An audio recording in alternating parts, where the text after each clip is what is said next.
Hello and welcome to Simplified on PowerDrift, where today we're simplifying the ABCs of smooth driving.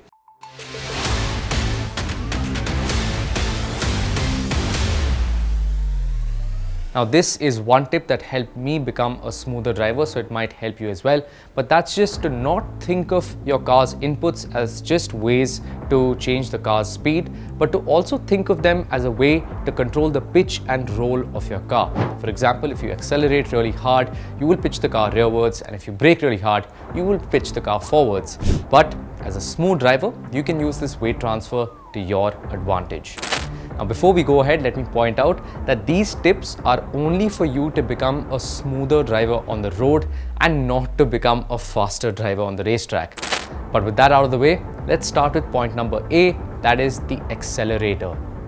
Now, some drivers tend to treat the throttle like an on and off switch, and by that I don't just mean that they go full throttle and then completely off the throttle. I know you guys are better than that, but even if you go to 30% throttle suddenly, you will still create a sudden shift in the center of gravity of your car rearward, and it'll ever so slightly pitch the car backward, which is again not smooth. So if you want to be smooth, make those throttle inputs very gradually and try to have more points where your throttle movement happens instead of just steps, basically.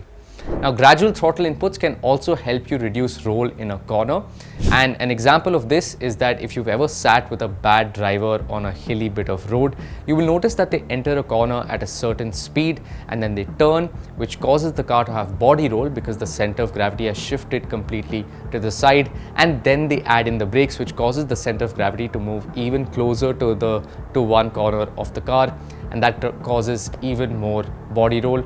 And before you know it, you have a car full of people who just want to puke. What you need to do as a smooth driver is to finish your braking before you reach the corner, turn in, and then gradually add some throttle. What adding the throttle will do is just compress the suspension and make the car more poised as you take the corner. One last bit about the throttle before we move on to the brakes, both literally and in the interest of this video, is to lift and coast. So if you see a red light up ahead, if you see a hazard, if you see traffic, just lift off the throttle, let the engine brake gradually bring the car's speed down before you start adding in the brakes.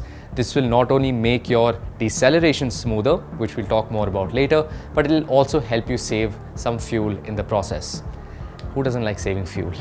Now, the next step is the brakes. Now, for most situations in everyday driving, you only need to use about 20 to 30% of your brakes. But to do this, you will first need to sort out your vision. You need to look far ahead, you need to look behind you, you need to look around you, and you need to also be completely aware of what is going on around you. But you also need to sort of preempt things that might happen in front of you in order to be a smooth driver. For example, if you're in traffic and you see a bike guy that's swerving around and that's about to just cut off a car in front of you, you can just stay a little bit further back, already start blending in the brakes, because you know when the bike guy cuts that car off, the car will have to brake suddenly, and if you react very close to that car, you will have to brake even harder, and that's not smooth.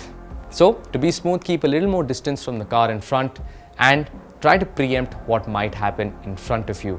Now, another top tip of the brakes is that if you are approaching a speed breaker or a pothole, get on the brakes and then get off the brakes before you hit the speed breaker or the pothole. What this does is that when you're on the brakes, your car suspension compresses, and then when you hit the bump, it sort of thuds through because you've reached the end of the suspension travel. If you get off the brakes, you will allow the car to stay flat again and take the bump with the optimal suspension travel, which should be smoother. If you spot the bump super late, which I do more often than I'd like to admit, even then brake as much as you can before the bump, then get off the brake, and you can actually start adding in some throttle to further bring the car back to center. Now, in emergency situations, of course, you must use a lot more of your brakes. Thankfully, today there are tons of computers, thanks to ABS, that sort of clean up the driver's mess, and basically the driver can really do whatever they want with the brakes, slam the brakes, and you will still bring the car to a fairly smooth stop. But even when you do that, you are not using your car's full braking potential. To use your car's full braking potential, you must use one of two techniques. Technique number one is to first give the brakes a sharp stab and then smoothly and slowly bleed off the brakes. Now, the thought process behind this is that it will allow the suspension to compress, add more weight to the front tires and give it better braking performance. But you then start bleeding off the brakes before you overwhelm your tires, bringing you to a stop. Now, the second way to do this is to be gentle with the brakes initially, allowing the tires to grip and then smoothly and gradually adding more and more braking force to bring the car to a stop. In this case, you will first be flat and then you will slowly add in more and more braking performance, which will cause your suspension to compress gradually. Now, the final step is the clutch. If you own an automatic car, you can probably skip this step, or you can watch this, because for the one glorious day that you get to drive a manual car, this might come into play. Now, I feel like I'm repeating myself here, but the clutch also needs to be very gradually pressed in and out, no matter how fast you're driving.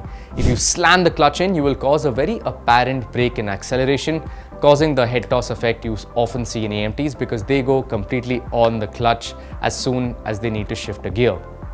And the same principle applies when you're coming off the clutch, because you will jerk into the next gear if you suddenly get off the clutch. What you need to do is use the clutch to blend the transitions from gear to gear. So if you just stay on the throttle for a little bit longer, even while you're in the process of engaging the clutch, smoothly letting off completely before the clutch is fully pressed, you will basically get a very smooth transition from acceleration to the gear shift. If you do the same dance when you're releasing the clutch, you will have a completely smooth gear shift from one to the next. Now, mind you, I mean very small amounts of throttle. Do not be full throttle while your clutch is fully pressed, because you will end up burning the clutch. Thinking of your car's inputs as a way to control the pitch and roll of your car will change the way you drive. Always remember, slow is smooth and smooth is fast. Some of the fastest drivers in the world appear to be doing things slowly without drama, because they are so aware of what's ahead and what's behind them and what they need to do next, that their inputs are very calculated and gradual. Try these tips one by one, implement them in your driving style, and let me know how it goes. This was me on PowerDrift Simplified, and if you have any more topics that you'd like us to cover on Simplified, let us know in the comments below.